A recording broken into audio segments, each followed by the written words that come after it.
What is art without the muse? Many of Western art's most famous works are depictions of women.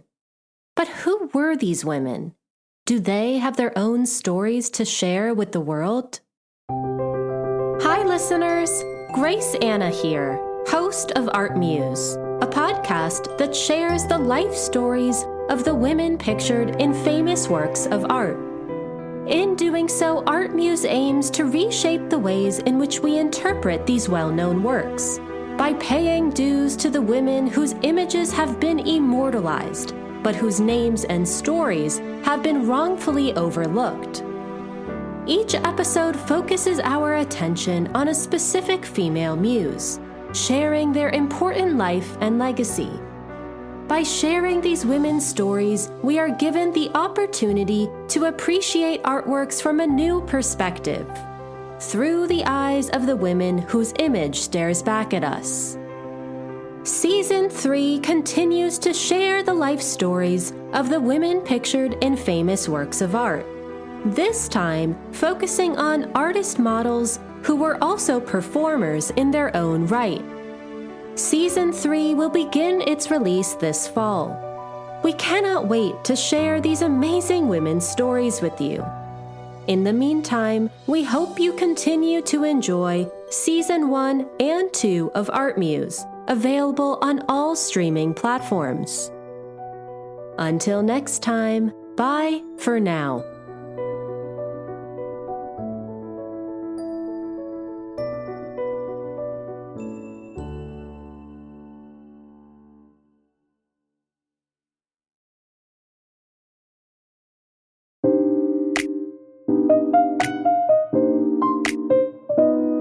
Hello, listeners. Welcome to Stars of the Golden Age, a show that highlights the lives of legends from film, music, and the birth of television during Hollywood's Golden Age, with a special emphasis on their lives behind the scenes.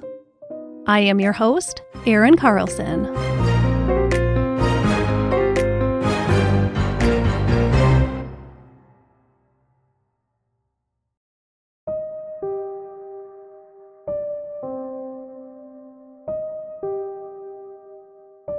Today, we will be talking about one of the most famous and most forgotten silent film stars, the original Vamp of the silver screen, Theda Bara.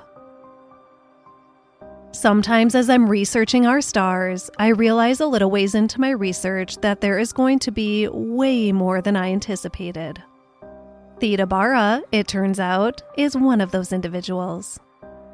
I will admit, I knew virtually nothing about her when I opened the cover of her biography. But I could tell within the first 2 pages that it was going to be a good story. So, in honor of Theda Bara and shining the brightest light I can on her, her story will be told in 2 parts. Today, I will talk about her childhood, the chase towards her dreams, and her rise to stardom. And then I will tell you the conclusion of Theda Bara's story next week.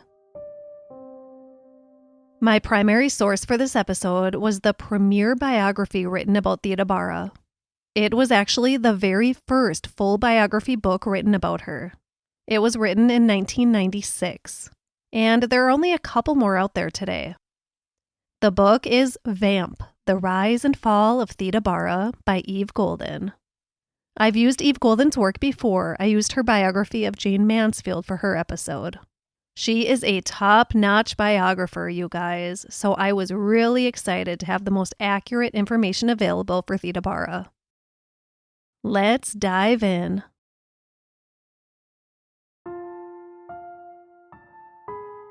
I actually have 2 stories to share with you to kick this journey off.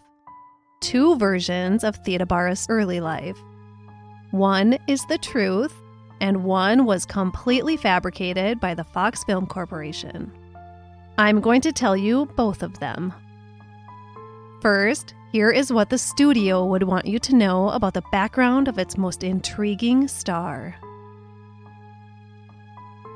Theda Bara was born in Egypt, in the shadow of the ancient pyramids. Her father was an Italian sculptor and her mother a stunning French actress. Theda spent her first years in Egypt, living in a large tent with the Sphinx being the first sight every morning as that tent flap opened. She was thrust by her bohemian parents into a life in the arts and worldly knowledge. She learned many languages. Her father taught her his art, how to sculpt, how to paint. When Theda was a little older, the family moved to Paris, where Theda joined her actress mother in the theater. She stunned audiences who sat before every stage she presented herself on. In 1914, American film director Frank Powell discovered the young French-Italian actress and whisked her away to America and made her a movie star. Sounds thrilling and beautiful, doesn't it? A perfect childhood filled with love and art and cultural enrichment. Living in Giza and Cairo and Paris, amongst so much amazing rich culture and history. It was indeed beautiful. If it was true. None of this was true. This was the truth told to the public by the Fox Film Corporation. Let me tell you the real backstory of Theda Bara. Theda Bara was born as Theodosia Goodman in Cincinnati, Ohio on July 29, 1885, to parents Bernard and Pauline Goodman. I'm sure Cincinnati is lovely, but it's no Cairo. Bernard was not an artist, nor was he Italian. He immigrated to the U.S. from Russia in 1871 at 18 years old, and settled in Cincinnati, where he found work as a fabric cutter in a tailor shop. Theda's mother, Pauline, immigrated to the U.S. from Switzerland around the same time. However, she was 8 years younger than Bernard, so she was still a child when she immigrated. She arrived with her sister and her uncle. Her parents had sadly both died. Pauline's father was French and her mother German, so we finally see something that aligns with Fox's version of her, a French parent. Pauline began working in a wig shop when she was 17 or 18, and by 19, she was co-owner of the shop. Dunkelmeyer and Decoupé wig makers. Pauline Decoupé was her name. At 21, she married Bernard. Bernard quickly worked his way from fabric cutter in the tailor shop to designer, and then owner of his very own tailor shop with 2 other partners. Bernard and Pauline were both successful entrepreneurs. So no, they may not have been an artist and an actress, but they were doing pretty well in very respectable businesses. And they didn't live in a tent. Although that sounds adventurous, I can't imagine it's much fun. So Theodosia was born in the summer of 1885, and her parents called her Teddy or Theda for short. They chose the name Theodosia in honor of former Vice President Aaron Burr's daughter Theodosia, who had died at sea. The Goodman family would grow to a family of 5 with the addition of 2 more children. Mark, or Buddy, in 1888 when Theda was 3, and Esther, or Lori as they called her, when Theda was 12 in 1897. I'm not really sure how they got Lori out of Esther. The family moved a lot. Biographer Eve Golden had found in her research no less than 7 addresses connected to the family in a 15-year span, all within Cincinnati. It appears that every time their business success rose, they moved to a nicer neighborhood and a bigger house. Not mansions by any means, but large homes for the time. They finally settled in the Avondale neighborhood because of its strong Jewish population. The Goodmans were Jewish. This is something Theda would always be proud of. She was never very religious, but she was very proud of her heritage. Her actual heritage. The Goodman family was doing well. They even had 2 maids. And the Goodman children lived a very comfortable and pleasant life. They were blessed. Theda lived your typical middle or upper middle class childhood in late 19th century America. As a small child, she loved ransacking her mother's armoire and playing dress up. Imagine all of those gorgeous Victorian-era gowns and hats that Pauline owned. And wigs, you know she had tons of wigs. Theda loved school, she played with the neighborhood kids, and she loved to read. She found so much pleasure in escaping to faraway places through the pages of a book. Theda was a curious child, always looking for adventure, whether that be in a book or in real-life exploration. Before she could read, though, it was always through her own exploration. And this meant disappearing from the home on multiple occasions. Her parents tried everything to keep her locked inside the house, trying to make it impossible for her to make an escape. But she was smart, and she always figured it out. On one occasion, Theda Houdini'd her way out of the house wearing one of her mother's very best gowns and feathered hat, and ran down the street for a yet-to-be-discovered adventure, as her hysterical mother ran after her. I believe she was around 4 years old. Her mother wrote in a diary of the incident, quote, "We afterwards discovered she had hammered a small hole in the screen door, just large enough to crawl through," end quote. She was a very determined little girl. Want to know what Bernard and Pauline's next move was? They built an escape-proof cage in their backyard to put their child in. Here's another story to help you get a feel of what kind of little girl Theda was.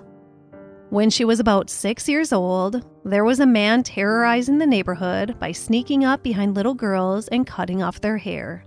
Horrifying and scary. Well, Theda was kept under close watch, so her hair was safe. And well, she was feeling pretty left out and jealous that her hair wasn't victimized by the hair-stealing mystery man. So she cut off her own hair, and then she hid it under her bed and went screaming to her parents that the bad man had gotten her. Her parents, knowing it would have been impossible unless the man had been in their home or fenced yard, were onto her scheme very quickly. So now we've set the stage a little for the kind of spunky personality that lived within the tiny little dark-haired Theodosia Goodman.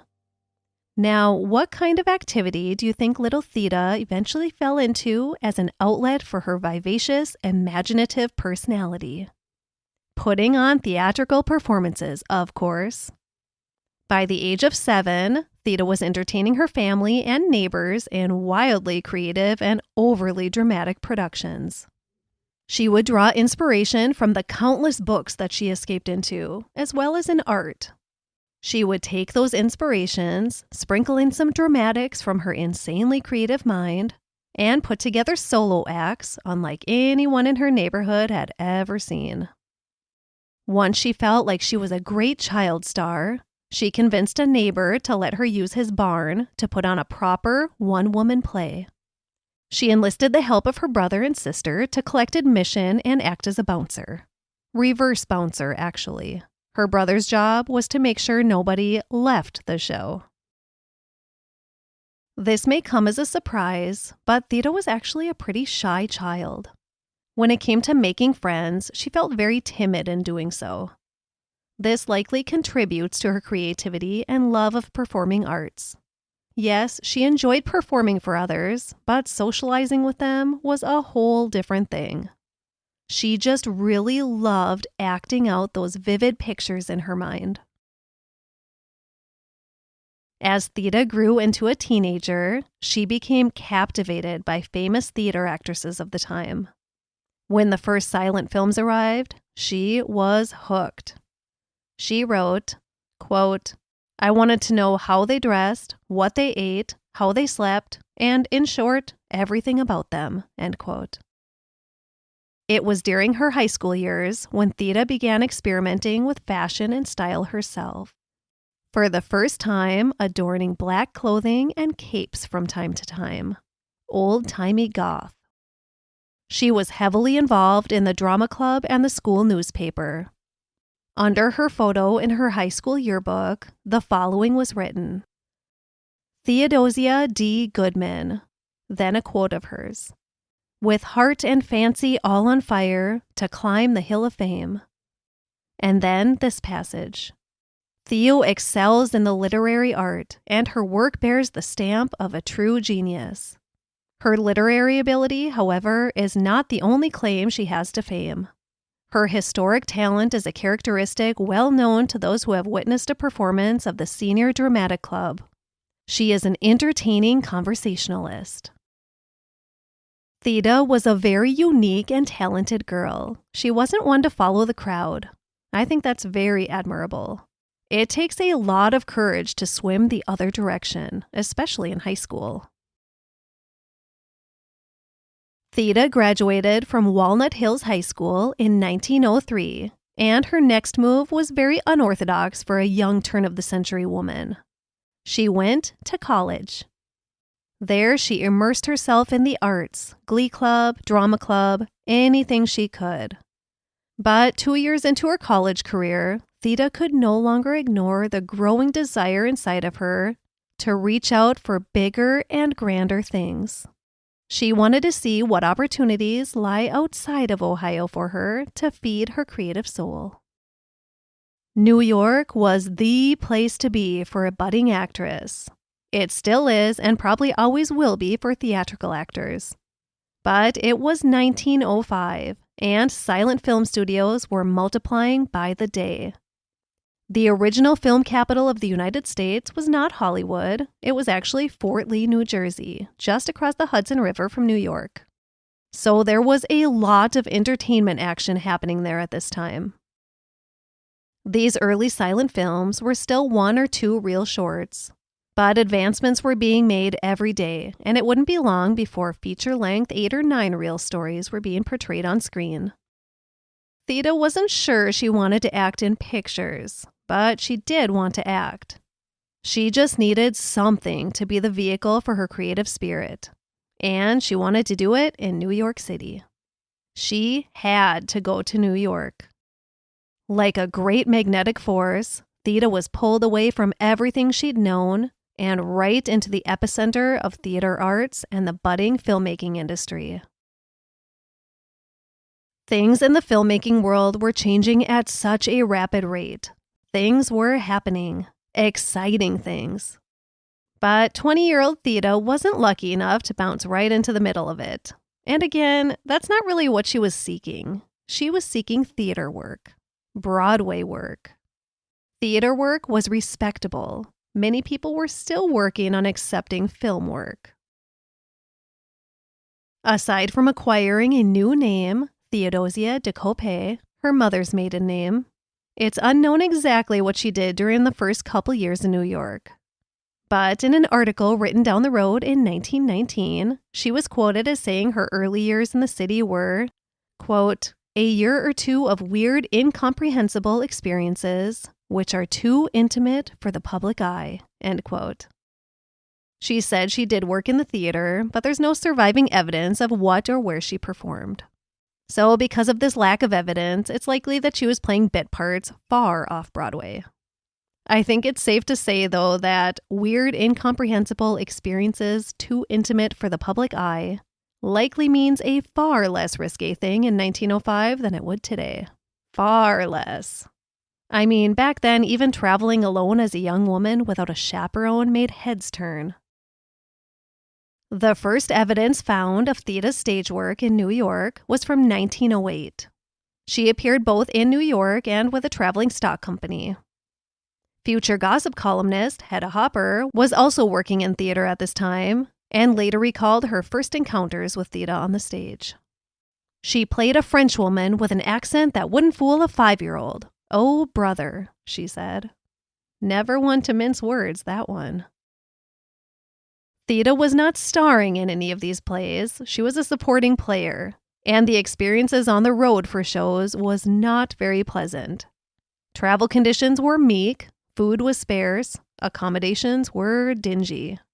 It was a far cry from the glamour and exhilaration she'd had swimming through her mind back in Cincinnati. Theda lived this life for almost 10 years between productions in New York, never on Broadway, and on the road. She was finally coming to accept the fact that maybe her wild dreams of glamour and style of a big star were just too far out of reach for her. especially since she was 29 years old by 1914, which for 1914 was considered pretty old. Younger and thinner actresses were popping up all over the place, while the aging, curvy Theda remained stuck where she was. She was ready to return to Cincinnati, having at least given it a good, hard try, when she was approached by film director Frank Powell with 9 powerful words that completely changed the course of her life. How would you like to be in the movies? It was 1914, and silent films had now fully evolved from the scrappy film shorts and little rickety Nickelodeons to full-length dramatic films in grand movie palaces in many places. And if the place was nice enough, a full orchestra accompanying the story. Even if a movie house didn't have an orchestra or even a 3-piece band, there was at least a single person playing accompaniment on a piano. The movie-going experience had grown substantially in Theda's 9 years in New York, and she was asked if she wanted to be a part of it. You bet she did. 1914 was also a significant year in American filmmaking because that was the year the Great War began in Europe, World War I. The U.S. wouldn't enter the war until 1917, so while the Germans, British, and French were preoccupied by the war for those 3 years, American filmmakers were able to pick up the slack and dominate the film world. A few top silent film actresses of this time were Mary Pickford, of course, Lillian and Dorothy Gish, Blanche Sweet, Mabel Normand, and Norma Talmadge.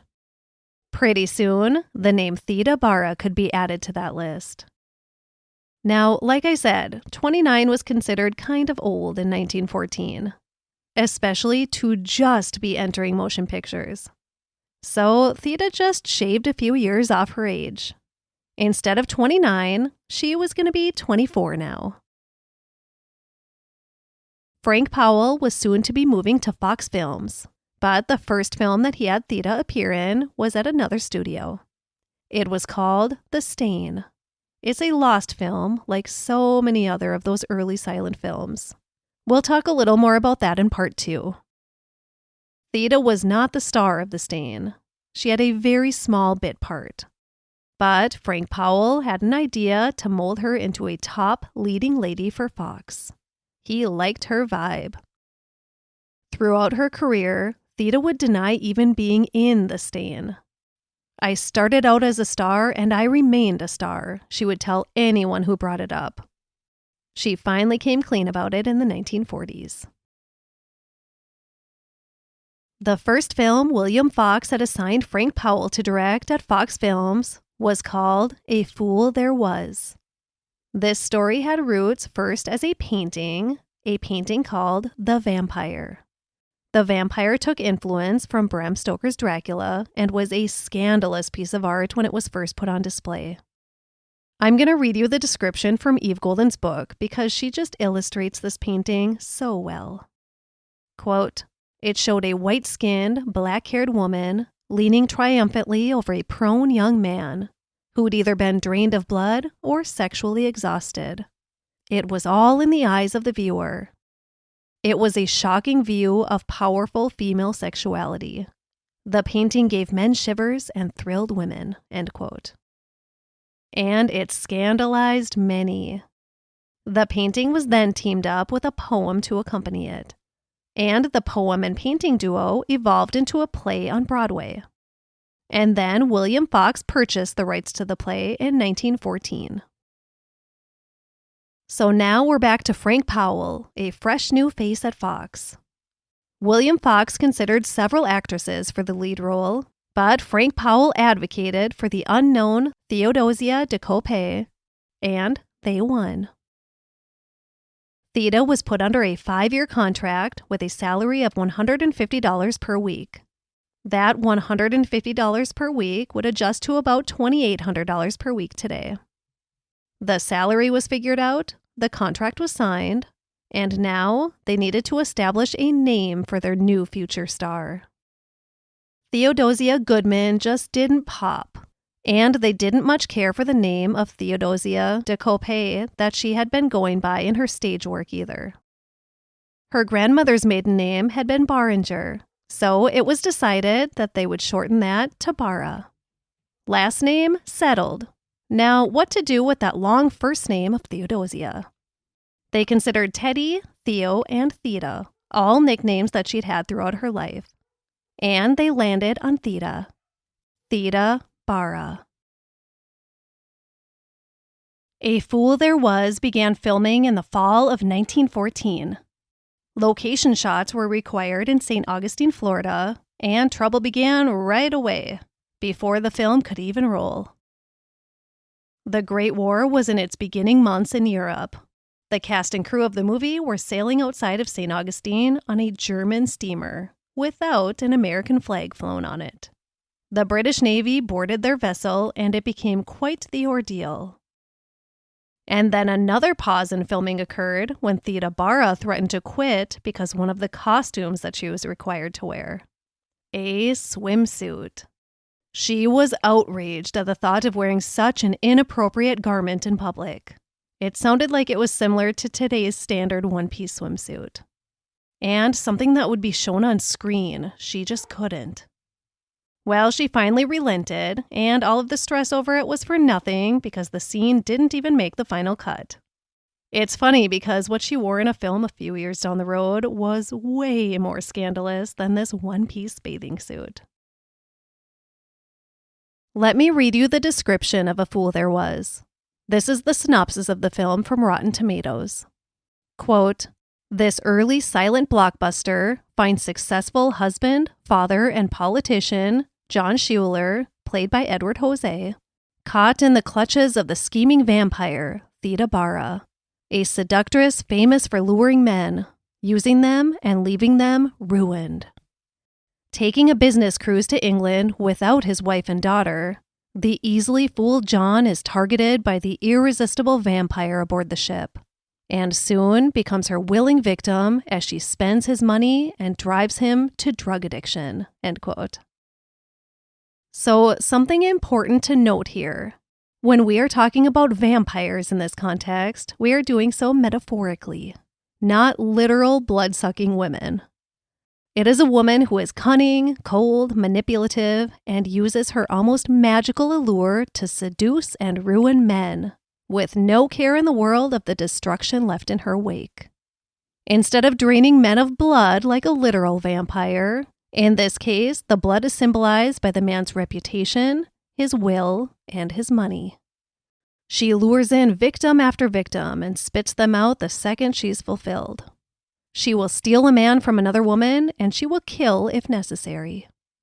This vampire would likely be dressed in dark, sometimes provocative clothing.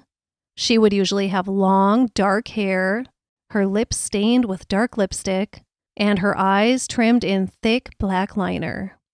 The Vamp.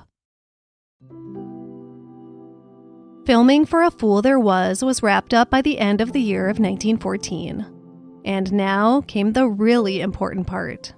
Publicity. William Fox had decided that he wanted to put every ounce of effort the studio had in promoting this movie and this new film actress. And in doing so, he wanted to lean completely on her vamp character in this breakthrough role. So, this is where that exotic and adventurous background of Theda Bara that I detailed in the beginning comes from. William Fox had later said, "We had every type of woman on the screen except an Arabian." So, he would just create one. To test this wild idea on the public before they went all in, a highly fabricated and outrageous press conference was scheduled in January of 1915, and it was quite the dramatic event. This is where the wild tale of her early life in Egypt and Paris was first spun, and they left a lot of mystery to the story to further add to the intrigue. Most reporters bought it completely, mesmerized by the exoticness of it all. A few saw it for what it was, a huge fictional story. Either way, it made the papers. Big time. It became the talk of the nation. Who was this girl? A Fool There Was released in January of 1915, shortly after that staged press event. The film was set to be a splash, but it had some big competition on the screen that year, like The Birth of the Nation. Still, A Fool There Was one of the most successful films of 1915. I do want to mention, this is one of the only remaining films of Theda Bara's career, and it's available to watch in its entirety on YouTube if you want to check it out.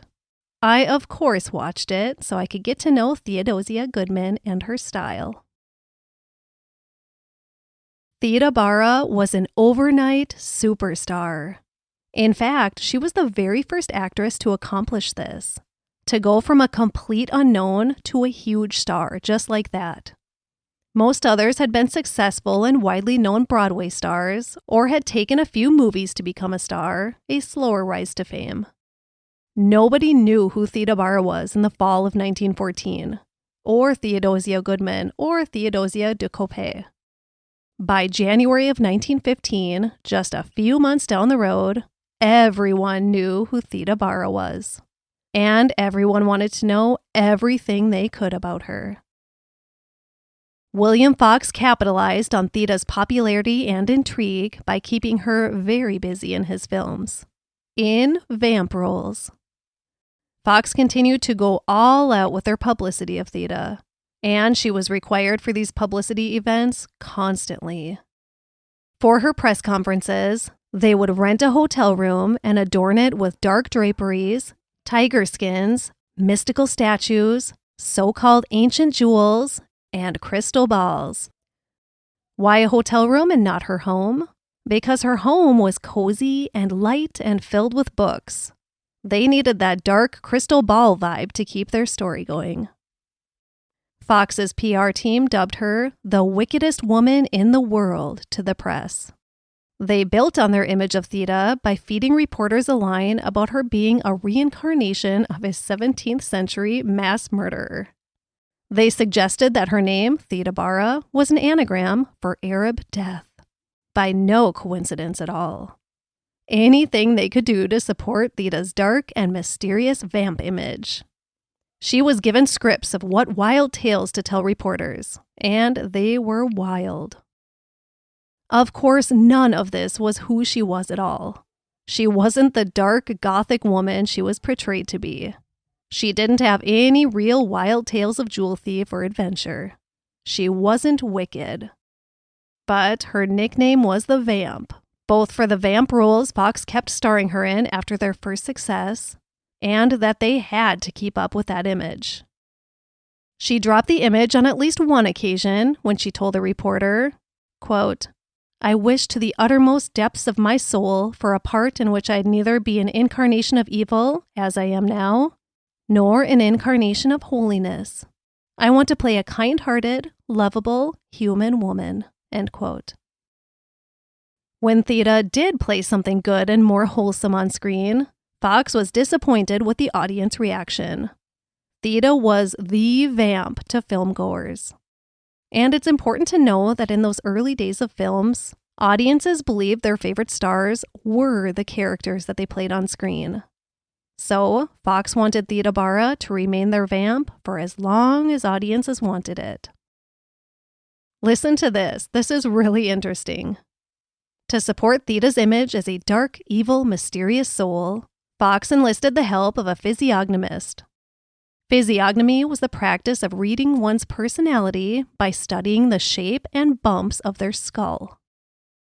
Physiognomist Emily H. Vaught reported these findings after her examination of Theda Bara's head. Quote, "Theda Bara has the muscular system of a serpent. Never in all my experience as a professional character reader have I gazed into a face portraying such wickedness and evil, such characteristics of the vampire and the sorceress." End quote. So dramatic. But it was yet another outlandish, almost unbelievable thing to grasp the attention of the public and keep the mystery alive. All of this nonsense worked for quite a while, but within about a year and a half of her arrival on the scene, Theda Bara's exotic Egyptian childhood had been discredited. She was just a nice Jewish girl from Cincinnati. The truth may have been out, but the image remained strong. Fans could just push that nice Jewish girl talk to the very backs of their brains. Theda was the vamp, and that's all that mattered. Some actually still believed the original story. It all just added to her intrigue. I imagine all of this nonsense must have been very difficult for Theda to navigate. Having to keep up such a ridiculous image whenever she was in the public eye. Having to be an actress not only in front of the camera, but to the press as well. Theda celebrated her success by renting a large apartment in Manhattan's Upper West Side. A place that could be her safe haven from it all.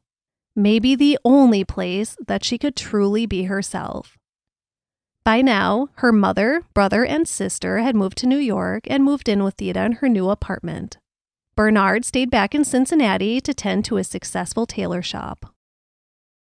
Theda loved her home, and she filled it with books. She still loved her escape into books, maybe now more than ever. In the fall of 1916, 2 years into her life as a film star, Theda finally got a part that she was proud and excited to play. Juliet in Fox's depiction of Shakespeare's Romeo and Juliet. One reviewer, who clearly didn't know that this was the kind of professional opportunity Theda had dreamed of, wrote, quote, "Playing the sweetly ingenious Juliet must have irked her vampire's soul," end quote. So many people still genuinely thought that she was a real-life, heartless vamp of a woman. Romeo and Juliet was a huge hit for Theda Bara. It was around this time that Fox decided to do a swift 180 in promoting Theda Bara's image. Fox decided to make her more acceptable and relatable to women. They no longer wanted her to be the heartless seductress that may have presented a threat to women. They wanted her to be seen as kind and warm and approachable. They weren't done with their wild antics, though. At the same time as deciding to make this drastic shift in her image, the PR team also released to the public a set of guidelines the studio had placed in Theda's new contract. A way to amp up her fame in a new bizarre way. Contract guidelines and stipulations that simply did not exist. It was all for dramatics in the press. They needed something new for everyone to talk about. These stipulations were: she must not marry while under contract.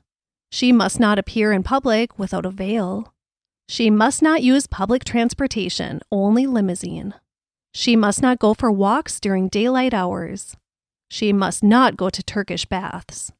And she must keep curtains on the windows of her car.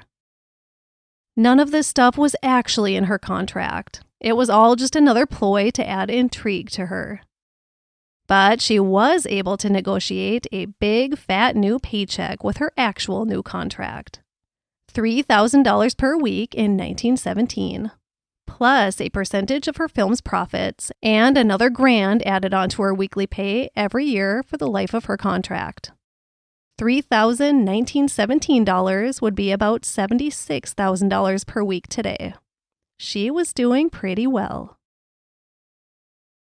Although Theda was making a ton of money, she wasn't necessarily living the life of a glamorous movie star, like the one she'd idolized as a teenager. She supported her mother and siblings, she kept her modest but comfortable apartment, and she didn't buy expensive things. She knew there would eventually be an end to her career and that big paycheck, so she was protecting as much of her money as possible, and investing smartly. She was thinking of her future.